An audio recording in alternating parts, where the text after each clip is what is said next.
Mr. Sherrill, will you come up here and you can take a seat if you like. Charles Sherrill is the state librarian. He's Tennessee's state librarian. Does every state have a state librarian? Yes. And there have been many more governors, I believe, than there have been state librarians. I think that's true. The state librarian position is held, I guess, as long as you've satisfied the will of the people. Would that be an honest statement? Not quite. I think it's as long as you satisfy the will of the Secretary of State. It changes, of course, from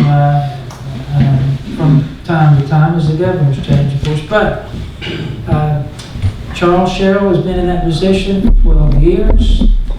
He just got to host an amazing opening on the Bicentennial Mall, and he's going to speak about this great new opportunity that you have as Tennesseans to visit this new facility. And he's also going to talk about the Revolutionary War and what he knows about it, and he may ask a few questions of you folks, you know. Thank you, Chuck, for being here. We're honored to have you with us. My pleasure. And I think I will sit, if you all don't mind, to make it a little more casual. It's a pleasure to be here with you and to meet so many people who are also Sherrills. I think it's kind of amazing that one of the Sherrills became the state librarian, because we are such an old family in Tennessee, and our roots go back, of course, prior to statehood and during the Revolution. And so it's a wonderful testament to the fact that there are so many of us that finally one of us had to become the state librarian, I guess. And I was fortunate enough to be the one. So, as I know many of you have already been talking about today and before, the Adam Sherrill who settled near this spot was a Revolutionary War soldier who came from North Carolina and was part of a large family with a long history even before that. Recent research that a professional genealogist in England has done, and I have copies of it here for any of you who would like to see from some of the English records, shows that the Sherrills who ended up here came from near Plymouth in Devon County in England, so kind of on the southwestern side of England. And they came here as a result of the division between the Catholic and the Protestant churches in England, which drove a lot of our history. So there was a William Sherrill and his wife Marjorie Upright, who lived in this area in Devon in England, and they had a son named Adam, who then had a son named William, and this William, the grandson of the older William, was a weaver. And at the age of 19, he got involved in something that's known in history as the Monmouth Rebellion. And what had happened was that James II of Scotland had taken over the throne of England after Queen Elizabeth died, and he was returning the country to Catholicism. People were very unhappy about that. The Protestant people were unhappy about that. And he was in this Protestant group that tried to rebel against King James and take him off the throne so that they could put a Protestant ruler in his place. Well, unfortunately for William, they lost that battle and that war. And the Monmouth rebels, of which he was one, were, if not killed, were then deported. And they were being sent to Bermuda, I think is right, the Bahamas, I get those two confused. I think it was Bermuda to work as slaves for wealthy Englishmen who had plantations there.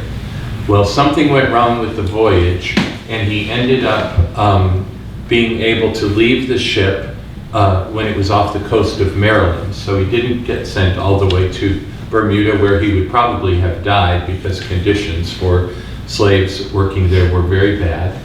So he ended up in Cecil, Maryland, in the northern tip of Maryland, right on the Pennsylvania border.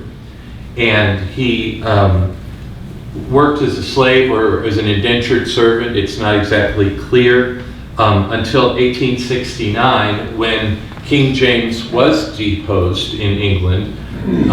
William and Mary came in as the new king and queen, and Protestant rule was enforced, and the Monmouth rebels were pardoned. So he was 23 years old by that time, and he was again a free man. And as far as we know, he continued plying his trade as a weaver, although there is some evidence that maybe what he was doing a lot of in Maryland was making sails for ships. Same skill set, I guess, as a weaver would need. What was the time frame there you're talking about? This was 1689 when he was pardoned. There's a historian named Mark Strength. I don't know if any of you have ever run into Mark. He's not a Sherrill family member, but he has gotten really interested in the Sherrills, starting with Bonnie Kate. And he's written 3 novels. The first one was called Bonnie Kate, and they're all set in Upper East Tennessee, and they all have to do with the Sherrill family and John Sevier and all those connections. And Mark has done a lot of research into the Sherrills, and of course his books are fiction, but they're based on the research that he has done and on real people that he knows existed in the Sherrill family. And Mark has this theory, I'll call it, that the Sherrills were the makers of Conestoga wagons. This William Sherrill that I've been speaking about became known as William the Conestoga Trader.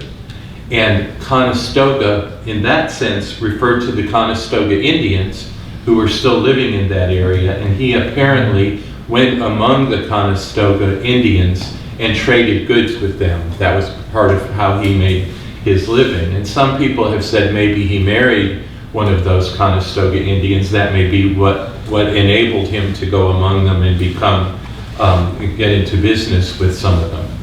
But William, the Conestoga trader, ended up living, where he lived in Cecil, Maryland, was at the head of the Great Wagon Trail, which was the national road, so to speak, that people were beginning to take to go south into Virginia and the Carolinas and all the way down into Georgia in this period of time.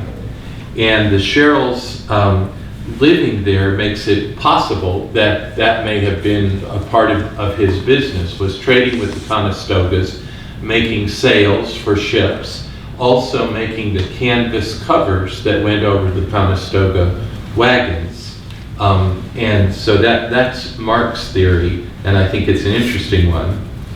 Now, Mark is a novelist, so he's got a good imagination, and one of the other things he claims is that the Conestoga wagon was built so that the brake was on the outside of the wagon at the front on the left-hand side.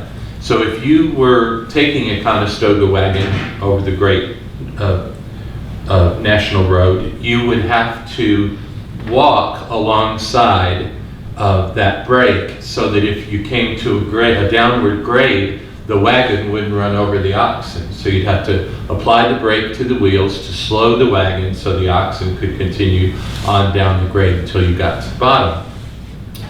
So Mark says the Sherrills, having built these wagons and put the brake on the left-hand side, made it unlike England, that when we began making automobiles and cars, we put the steering wheel on the left-hand side of the car and therefore drive on the right-hand side of the road, whereas in England they drive on the other side of the road. So it's really all because of the Sherrills that we drive on the right-hand side of the road. Of course, I've known a few Sherrills who sort of drove all over the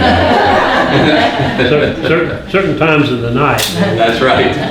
Maybe because he was left-handed. That's right.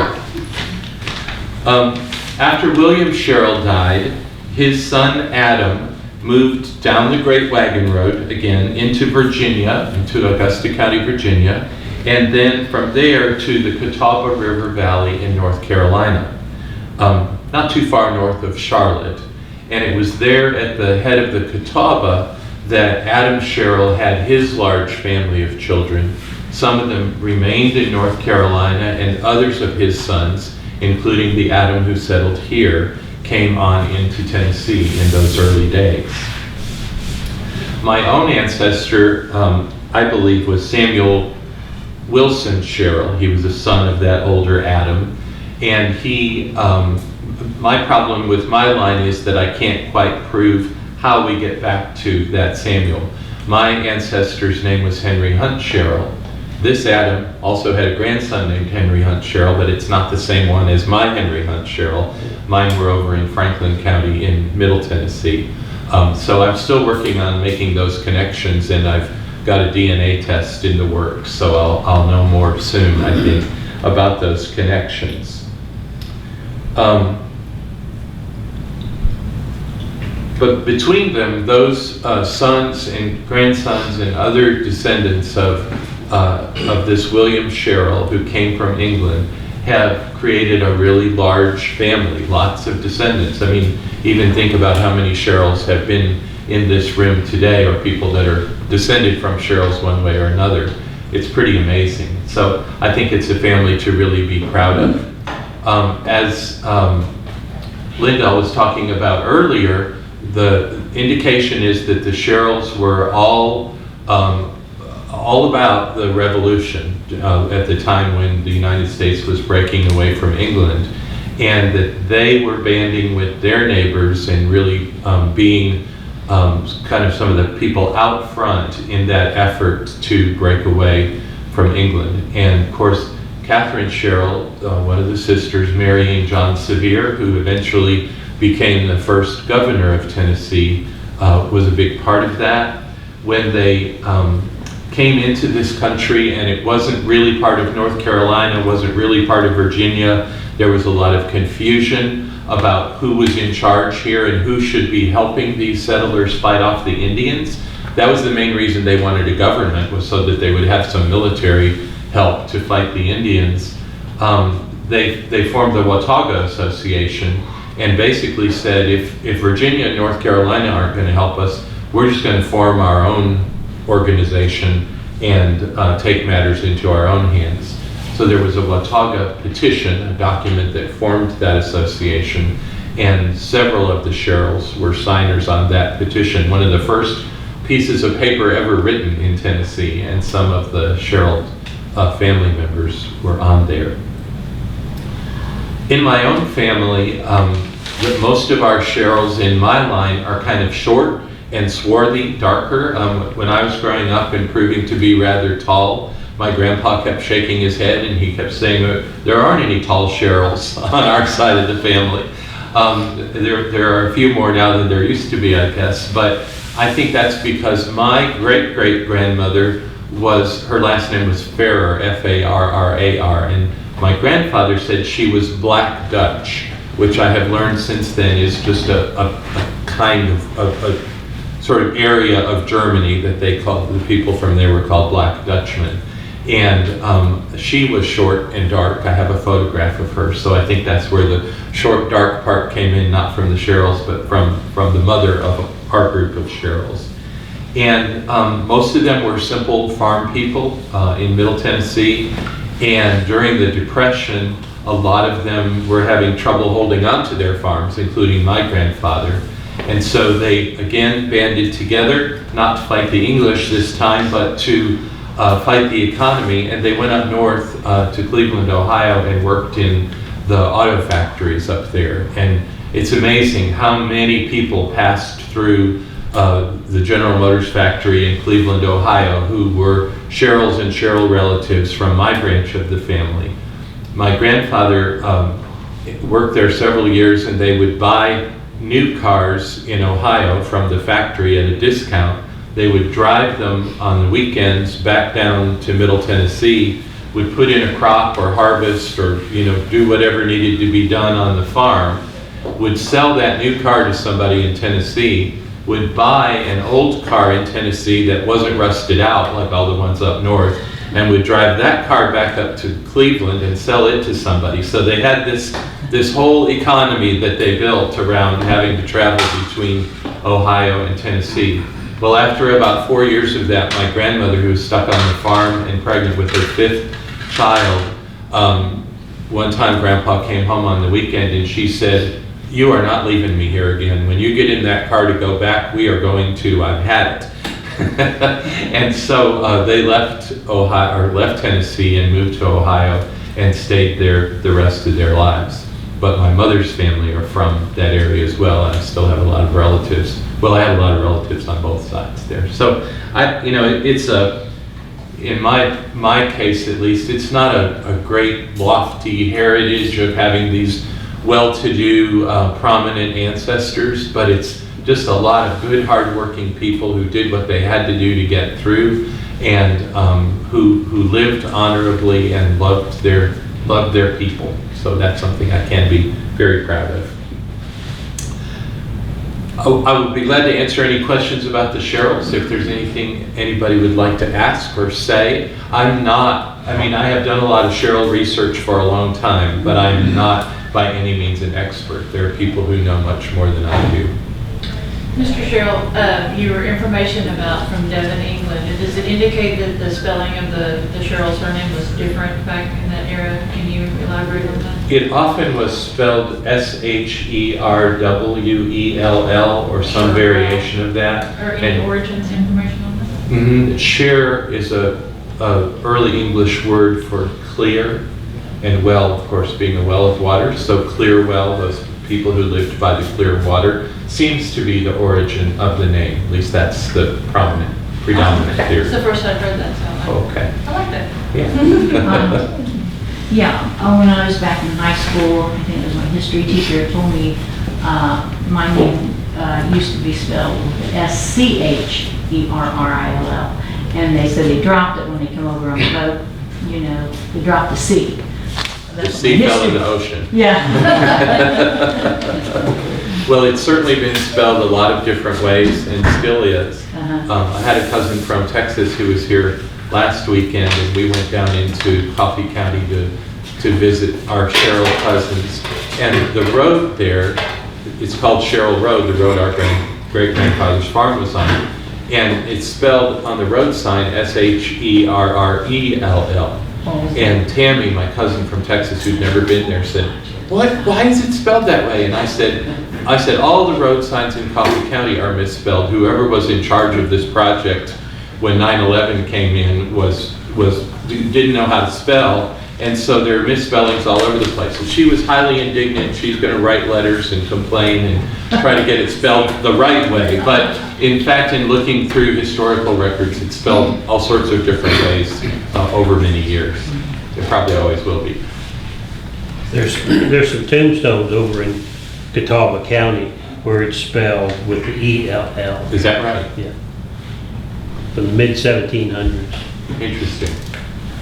Well, I was working on my great-grandmother Sherrill was a Henley, and the tombstones, they've always spelled it Henley, but the tombstones in the old cemetery over there in Coffee County spell it Hendley. So, I'm sure a lot of people didn't know how to spell their name. They had only heard it, and they would say it to somebody, a tombstone carver or a census taker, and they'd spell it the way they heard it. Right. That's common. Yeah.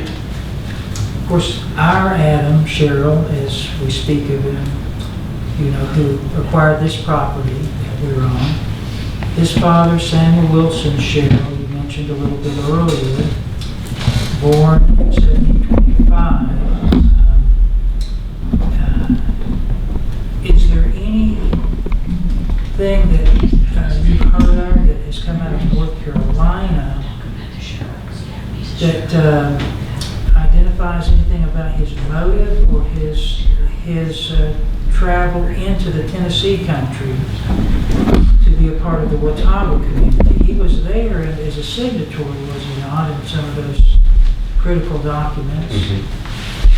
Does anybody know that migration story from the Catawba settlement that Adam, the pioneer Sherrill, I think they call him, because he was the first one to cross the Watauga River and settle.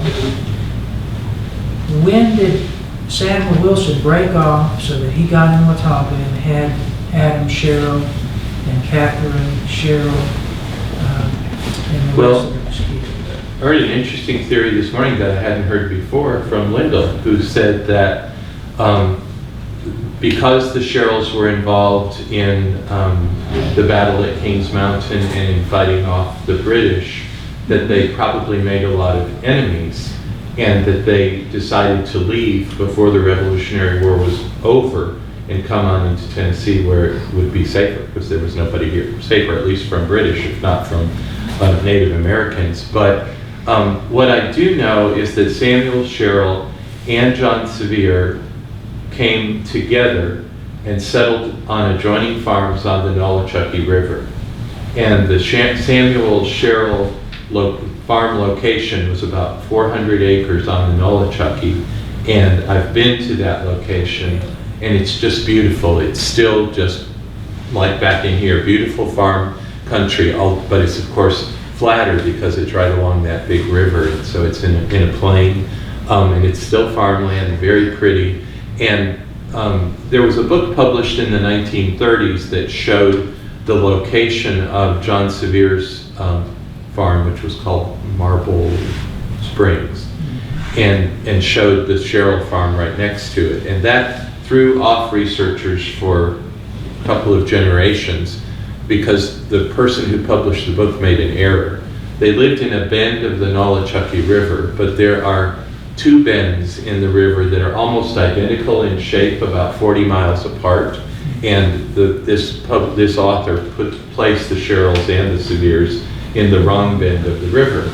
So a gentleman I know over there, who's a wonderful historian named Don Bible, did all the land grant research on all the adjoining properties and read all the deeds and figured out exactly where the Sherrills and the Seviers had lived, and took me to the place.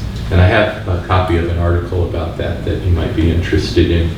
There's still one of the other adjoining families was Broyles, B-R-O-Y-L-E-S, and there's still, there was, in Mr. Bible's lifetime, the old Broyles home, built at about that same time, somewhere in the 1780s or 90s, was still on that place, and he has photographs of it in the article. So you get a real sense of what it was like, and it obviously was a group of families who traveled together for whatever their motivation, whether they were running from the British or whether they were just taking advantage. You know, had a lot of people pouring into North Carolina by that time.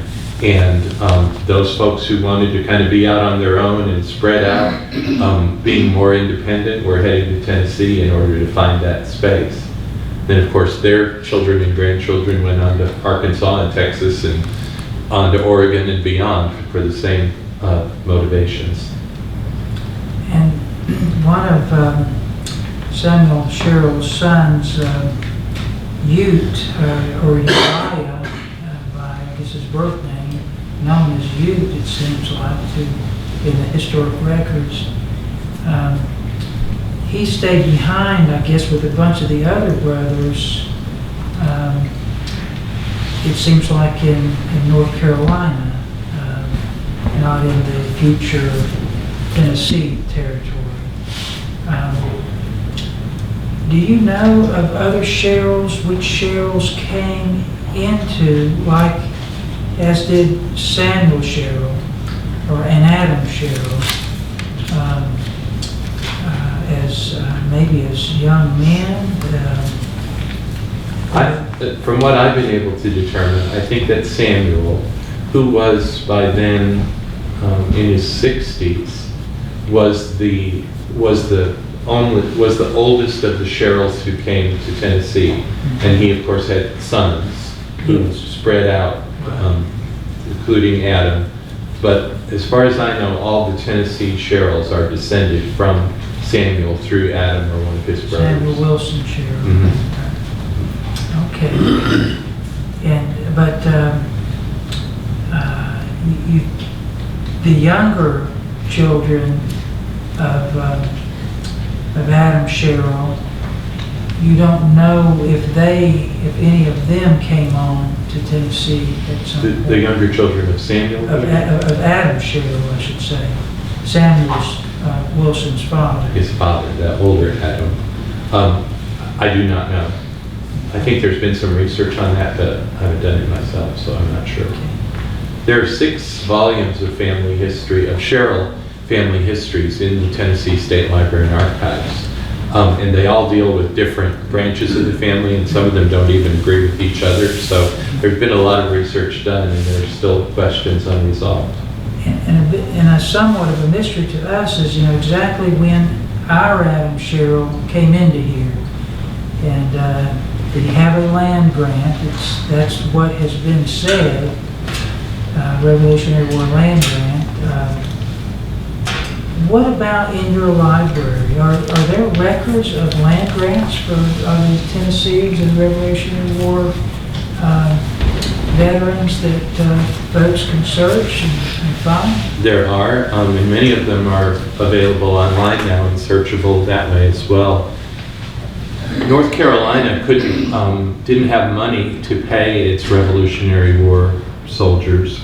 So at the end of the war, each soldier was given a little piece of paper called a warrant that entitled him to a certain number of acres of land in Tennessee.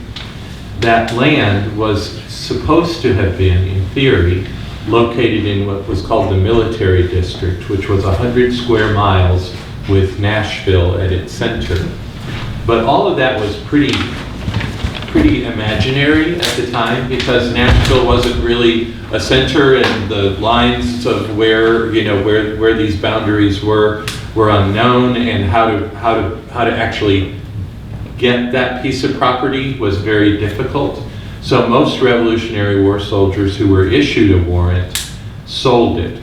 And most of the sales that went on were to their captains and colonels, who were more likely to be well-to-do men who had some money.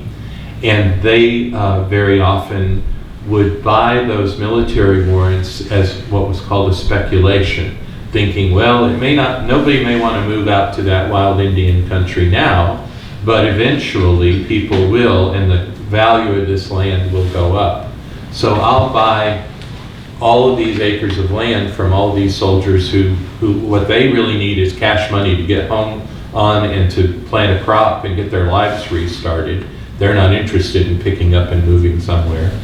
So I'll buy all those warrants, give them, $2 or whatever it might have been worth to them at the time, and then they held on to those warrants. And then gradually, as more settlers came into Tennessee, people who were brave enough, like the Sherrills, to come over here and face those dangers and clear out farms in this country, it got safer for people to move. The more people, the safer it got. They pushed the Indians back and out, and so the price of those lands went up. Well, you'd have men who were colonels and captains in the North Carolina Army who would own 5,000, 10,000 acres of land. So then they would start parceling it out and selling it again. So a lot of people live on land grant land, and they may have even been entitled to a land grant originally, but they ended up selling their rights, waiting a decade or two, and then buying land from a private person in order to settle here. And so I don't know the story on Adam Sherrill.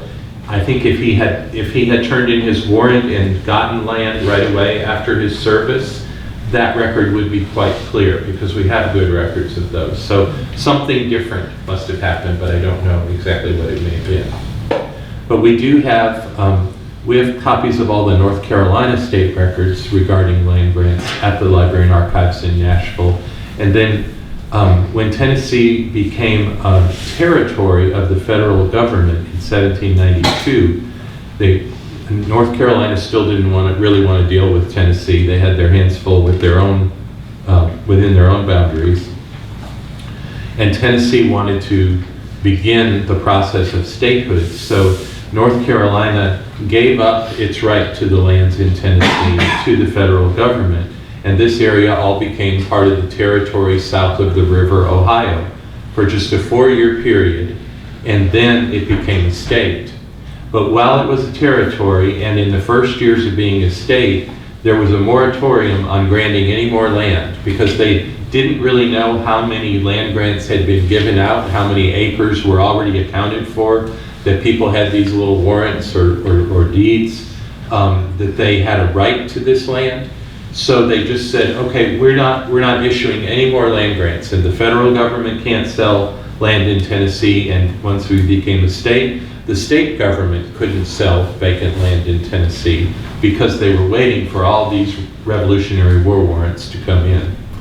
Finally, in 1808, they decided that most of them had been cashed in, and the state began issuing land grants again. Now, those land grants that the state issued after 1808 were called land grants, but they were purchases. They were not grants for military service or any other reason. So there's a long and complicated history of how land was dealt with.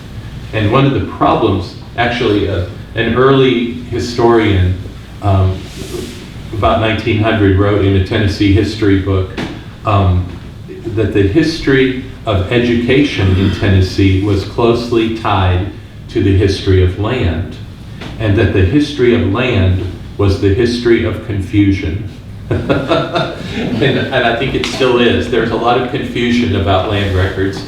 An old archivist who worked at the Library and Archives when I first got there 30 years ago told me that the land records were in such disarray that she always imagined that one day somebody decided to pull all the land records out of their boxes and folders and throw them in the middle of the floor in the Tennessee Land Office and just mix them all up and then put them back in folders and boxes. So that we have finally remedied that. We spent 20 years working back through the land records and trying to get them in the right order as best we could, get them properly identified. So we have all those things. They've all been microfilmed and now digitized on Ancestry.com, and they're pretty easy to use if you're in the building or even electronically. I have a question. Yes. On those land warrants, were they for a specific parcel of land, or they just gave them the warrant, and when they were ready, they could say, this is where I want to be? Great question. I should have explained that better.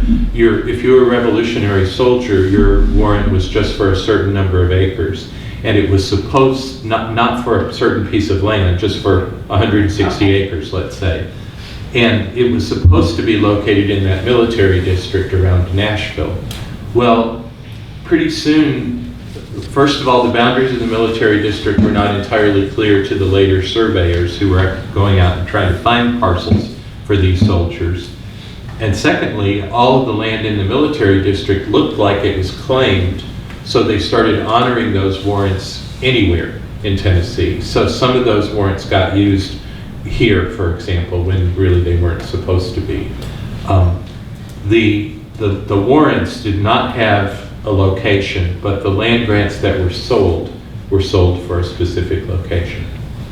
I have a question. It may be kind of dumb, but so the Sherrills stayed in Tennessee. Did any of them venture out west to fight the Indians or whatever?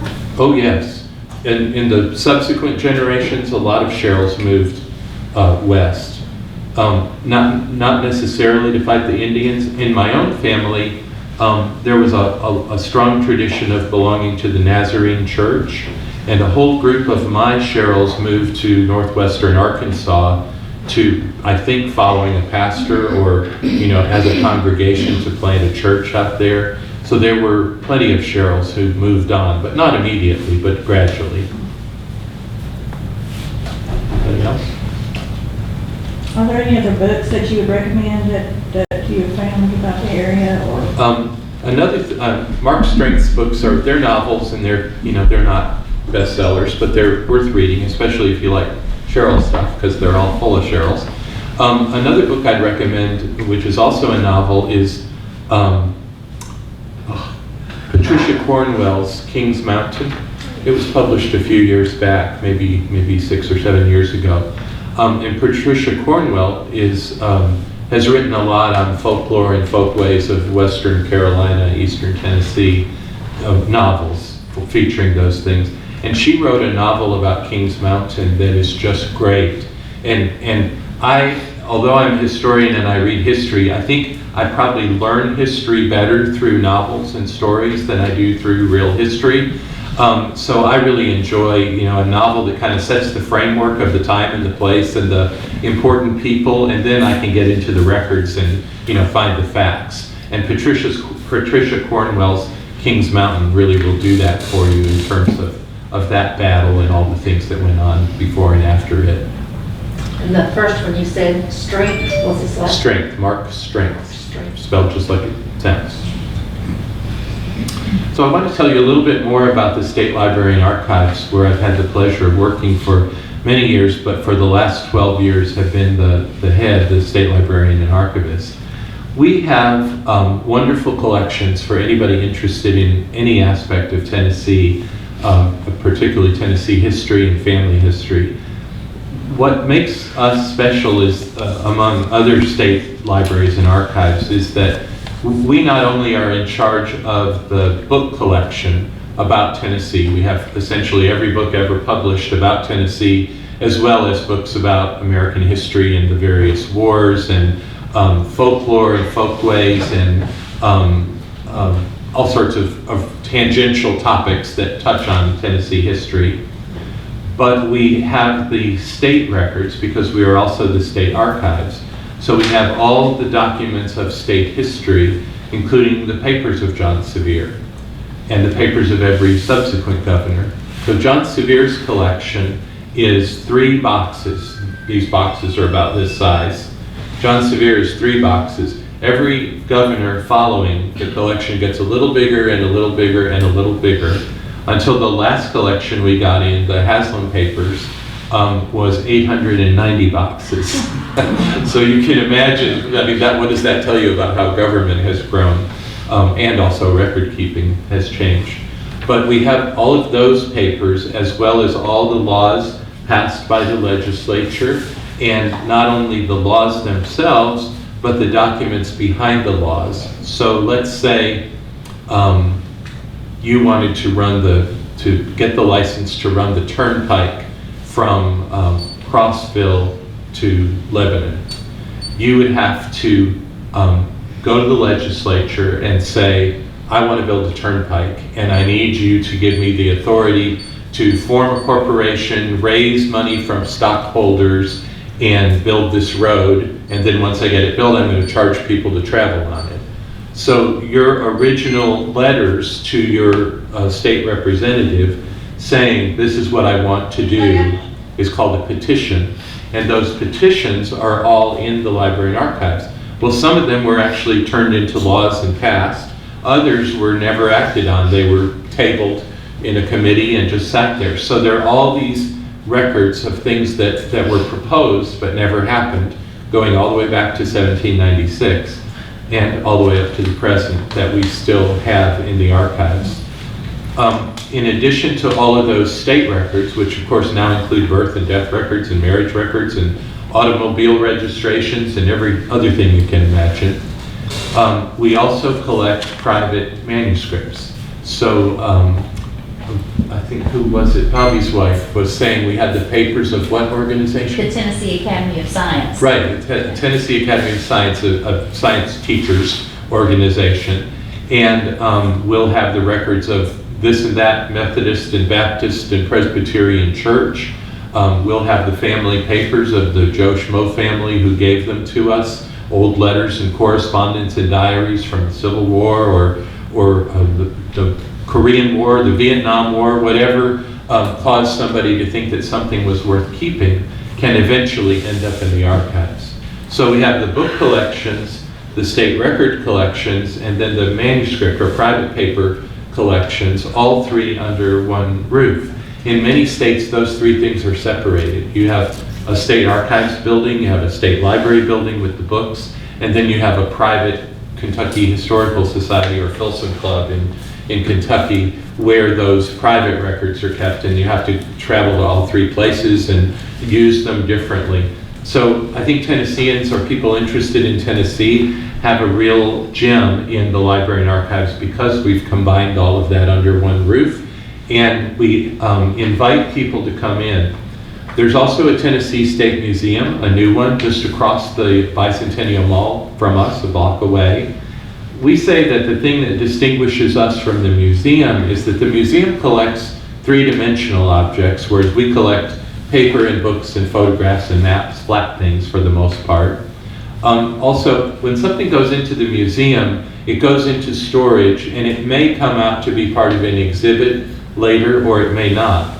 But when something comes into the library and archives, it goes into our catalog, and anybody on any day who walks in can see that item. So it's all open to the public for public inspection. Now, there are a few things that are restricted if they're very fragile. We may have you use a microfilm copy instead of the original, but we have the originals, and for the most part, they're available any day. So all of this being under one roof is great, but it caused us in our old building to outgrow our space. We moved into that building in 1953, and we were just bursting at the seams. We told Governor Haslam that we would not have room for his manuscripts or his governor's papers when he went out of office, because we were already full. And so we were on this campaign to build a new building, which we finally were able to open last April. And one of the neat things about the building, I call it the gee whiz factor, is that rather than putting all these records and books on shelves, which ran 26 miles long. If you put every book and box on one shelf, it would run for 26 miles. But rather than building a building full of shelves to hold all of that, we built one big chamber that's about 50 feet wide, 50 feet high, and 100 feet long. And we put all of the material into metal bins about this size. All the books went into bins, and all of the boxes went onto these big metal shelving units about 6 feet high. And then they're all part of a robotic retrieval system. So the bins are stacked from floor to ceiling, 50 feet high, and there are something like 4,800, I think almost 5,000 of those bins. And then there are 700 of these shelving units that are stacked 3 deep. And all of that is in that single chamber containing that 26 miles of collections. So we were able to keep it in a much smaller footprint. We would have had to build a building that was 100,000 feet larger if we had had regular shelving. And the way those materials are retrieved is that you go into the library, you, with the help of a staff person, you can find the book or the box that you want in the catalog. You put in your barcode number from your library card. The robot runs down the aisle, and I mean, they run fast, zooms up to where that bin or that shelf is, grabs it, brings the whole bin or shelf back to where an attendant is, and he'll pull the items off the shelf that you asked for and send them down a dumbwaiter into the reading room where you pick them up. It takes 90 seconds for the robot to retrieve something, about 10 minutes total process to get it back to you in the reading room. But it's a really cool system. And it enables us to have a much more compact storage area, and in that storage area we can maintain the temperature and humidity to the best conditions for long-term preservation of that material. So it's a big advantage. A couple of other things, yes, Bob? Go ahead. A couple of other things you might be interested to know about what we collect. In our book collection, we do collect family genealogies. I mentioned those 6 books about the Sherrill family. One of them is mine, just about my branch. But we have over 15,000 family genealogies. And one of the remarkable things about that big collection is that we didn't buy any of those. We count on donations for our family genealogies, and we have accumulated that many over many years. We also buy every book that's written about a county history, a pictorial history. Somebody may transcribe the marriage records, the wills, the deeds, the court minutes, and we'll have all of those transcribed, published records. But we've also gone into every county courthouse in Tennessee and made microfilm copies of the original wills and deeds and court minutes. So we have all of that original material. And when a courthouse burns in Tennessee, as happened in Van Buren a few years ago, we can provide them with a backup copy of their records up to a certain point in time. So that is really handy for researchers, but also as a legal permanent record, it's important for people. If your county courthouse burns and you don't have a copy of your deed, how do you prove that you own that property? So we often say that people don't really often know what the archives is or does until they really need it. You're trying to get mom into a nursing home and you need a copy of her birth and marriage certificates, and you need the archives to provide those to you, and you need it right now, not 3 weeks from now, but now. And so we provide service to people like that every day. I think we have an excellent staff in public services. They love to help people who come in and say, you know, I'm kind of interested in knowing about the place where I just bought a piece of property and I want to know the history of what's going on there. Or my family who had lived in Tennessee, I'm from California, but I'm interested in finding out my family history. Well, our staff will take you under their wing and kind of show you how to use the collection and show you the places on the shelves where you can find what you're looking for. And it's really a very kind of comfortable, homey place to do research among like-minded people.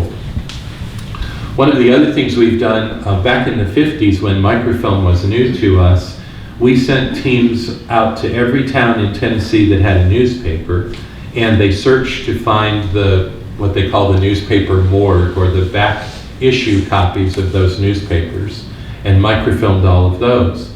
So when they went out in the 50s, they were able to find newspapers going back to the 1700s that had been saved. So we filmed all of those historic newspapers and have those available from every little town. And since 1955, we have subscribed to every newspaper published in Tennessee. They come into our building, we iron them. Anybody guess why we ironed them? Dry them out. Straighten the print out. Right, straighten it out to make sure they're flat, so that when we get ready to microfilm them, we have a very nice, neat stack, and the microfilm camera operator can turn page 1 and take a picture, and turn page 2 and take a picture. We're now, of course, digitizing as well as microfilming. So at the same time as they're taking a copy for long-term preservation, they're making a digital copy, which makes use and sharing that image easier. So we're doing both of those things. But we have this wonderful newspaper collection that, of course, we're just now beginning to be able to tap into these newspapers because of what is called optical character recognition. So a computer can look at that page of newsprint and translate that into computer language that can search. If the word Kegel appears anywhere in that newspaper, you can do a search and it'll tell you exactly where it is and take you to that. So we've had this information stored on microfilm for decades, but now because of optical character recognition, we're really able to find things that are buried in these newspapers. Now we've only got maybe 5% of our collection is digital and searchable that way, but that will change gradually over time and they'll all be accessible, I think.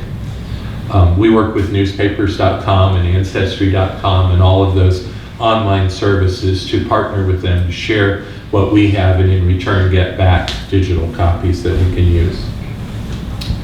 Let me see if I've missed anything. Oh, I wanted to mention the map collection. Another great part of what we collect are Tennessee maps, and we have both hand-drawn and printed maps going back very early. They're fascinating to work with because you can see how boundaries changed. Sometimes a hand-drawn map will just be one plat of an area, like the head of this valley up here, where they will, because somebody was selling property and there was some concern about boundaries, they will have platted out who owned each plat and where they lived and so forth. And so those are really great records for doing historical research where you can find them. All of our maps are indexed on our website. They're not all digital yet, but you can at least tell from looking on our website if there is a map available, and then we can get you a copy of it. One other thing I'll mention is that for years people were reluctant to come to the library and archives because we really didn't have much parking. We were located right next to the state capitol building and just had a few parking spaces. And people, especially from out this way, would say, well, I don't want to drive all the way to Nashville to do research and find out that I got to park 7 blocks away and pay $10 and hike with all my research materials up to the archives. Now, in our new building, we have an underground parking garage that's just ours, and it has 150 spaces in it. So you can come and press the button and say, I'm here to do research, and they'll let you into the garage. They'll issue you a library card, and on every subsequent visit, you just use that card to scan it, and it'll open the gates to the garage for you. So that makes coming to us much easier. We're also located right on the Bicentennial Mall, where the farmers market is. So when you're ready for a lunch break from your research, you can walk over to the market and have lunch and get something to eat and some ice cream and wander back. And so it really is kind of a nice place to be just for a day's visit and exploration of history. There's a lot more available on our website, a lot of indexes for genealogy information and other things. So I'd encourage you to check that out, but I do hope you'll all come to visit us and enjoy doing that research yourself. It's my favorite thing. I told Bobby, I just want to retire so I can stop doing all this administrative work and go to the library and archives as a private citizen and do more research. So that's what I hope to do in a year or two. Any other questions or comments? Moving images, of course, in the Knoxville Library, they started a special initiative to deal with moving images, mostly film. Now, we know home movies are just like those letters, you know, folks visiting places that may have never gotten onto film, and not for some family done it. What is the plan to protect America's, or well, we'll say Tennessee's home movies, and then home videos, and what about all these things people are doing? What's the future? It's a really good question, and not only can I not tell the future, I can't really tell you what the plan is. I can tell you what little we are doing along those lines, which is that when someone gives us a film collection or collection on film, we do have a special vault, not the robotic system, but a separate vault where we can store film and slides in the cold conditions necessary to preserve them.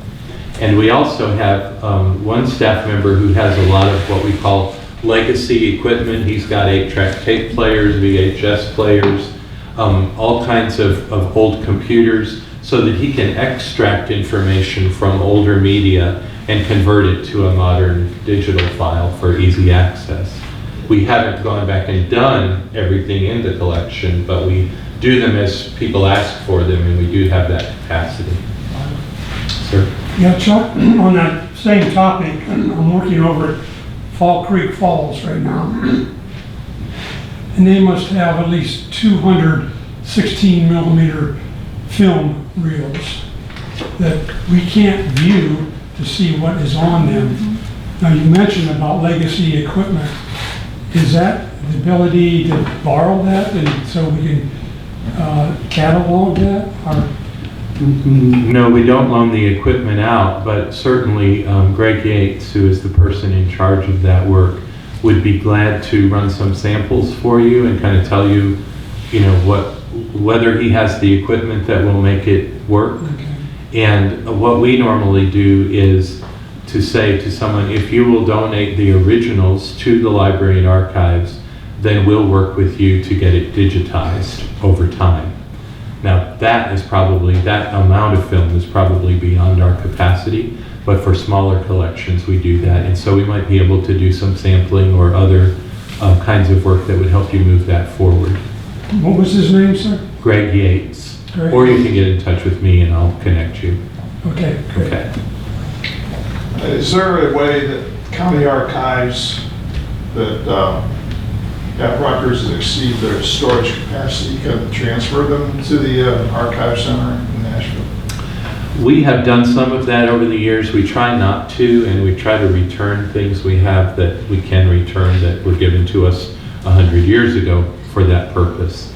But we do have a group of consultants who work with county archives and would be happy to come out and kind of do an analysis of your situation and talk about what's needed and give some guidance. And they also have some grant money available that they can give to help solve problems like that in some cases. Okay. I know the Cumberland County Archives is facing a situation where they may have to move. The proposed location isn't going to be large enough. It's either that or spend more money to renovate their existing building. I don't know how it's going to turn out, but there arose a question in my mind. What if they just run out of room? It really is the county's responsibility to see that those records are housed and cared for, but we will try to help. And sometimes, I get on the phone with county mayors and commissioners and sometimes talk with them about what the options are and help them understand what their responsibilities are as well. Okay, thanks. County archives really are important. We have two sort of extension services. One is this group that works with county archives, and then we also work with all the public libraries in the state to provide advice and grant money and consultation services. And so the people in those two areas are a little different parts of our staff than the people who are helping researchers, but it is all part of the job of the State Library and Archives to do, which keeps my life interesting. Do you have a business card to hand out? I do. I have some I can hand out. One more question. Who's got it? Where? Ooh. Who's got the last Oh, I question? see. Well, I wish, maybe we can do this, because some of you weren't here this morning to hear Mike Crowley's presentation. But I wish you would read from your book that note from the Sherrills following that was written about After the end of the battle. Yeah, this was This was remarkable. a recollection written by a granddaughter, I believe, of one of the Revolutionary War soldiers who was at Kings Mountain. She said, "My grandfather was a soldier in the Revolution. He entered it quite young, I think as a volunteer, and I think something of the excitement of it remained in his breast so long as I knew him." I like to think about that, an old man, old Revolutionary War veteran who still had that fire in him. "One of the exciting scenes that he related made an impression on my young mind. He, with two Sherrill brothers, passed through the memorable Battle of Kings Mountain. I think it was said that it was his eldest brother was the one who was never known to weep. For a time, in the midst of the blood and carnage, none of the brothers knew how the other two were faring. When the battle ceased, the brothers met. From the missiles of death, each one had been preserved. And now the oldest brother's dry eyes became moist. The certainty that all had lived broke the brave soldier down, and he cried." That was a sweet story. Well, thank you all for letting me come and be with you today, and I've really enjoyed it, and I hope you'll come see us at the archive.